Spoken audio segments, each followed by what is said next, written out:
நம் பாரத தேசத்தின் பெருமைமிக்க இதிகாசமான மகாபாரதம் அதன் கதாபாத்திரங்களால் மட்டுமல்ல, அவற்றின் மனதை கொள்ளை கொள்ளும் நிகழ்வுகளால் அறியப்படுகிறது. இன்று கௌரவர்களின் வாழ்க்கையை நாம் புரிந்து கொள்வோம்.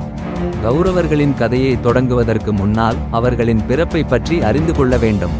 திருதராஷ்டிரன் அவன் பார்வையற்ற தலைவன்.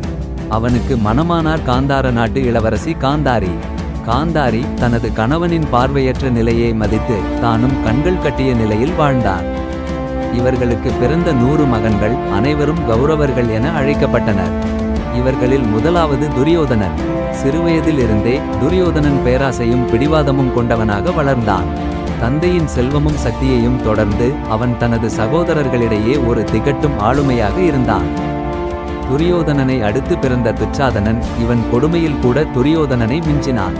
அவனுடைய சிந்தனைகளும் செயல்களும் எப்போதும் தீமையால் நிறைந்திருந்தன. கௌரவர்கள் அனைவரும் செல்வ செழிப்போடு வளர்ந்தாலும் அவர்களிடம் ஒரு பொதுவான குணம் இருந்தது, பிடிவாதம்.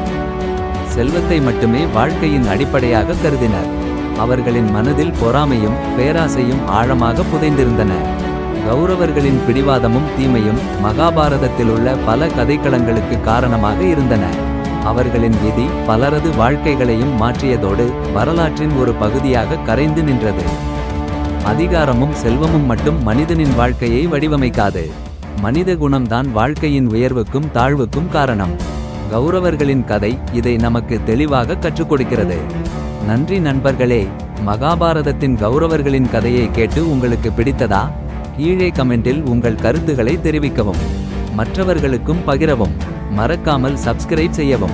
நாம் மறக்க முடியாத பாரதத்தின் கதைகளை அழகாகவும் சுவாரஸ்யமாகவும் தொடர்வோம். பாரத கதை கதிர். உங்கள் கதை உங்கள் கதிர்.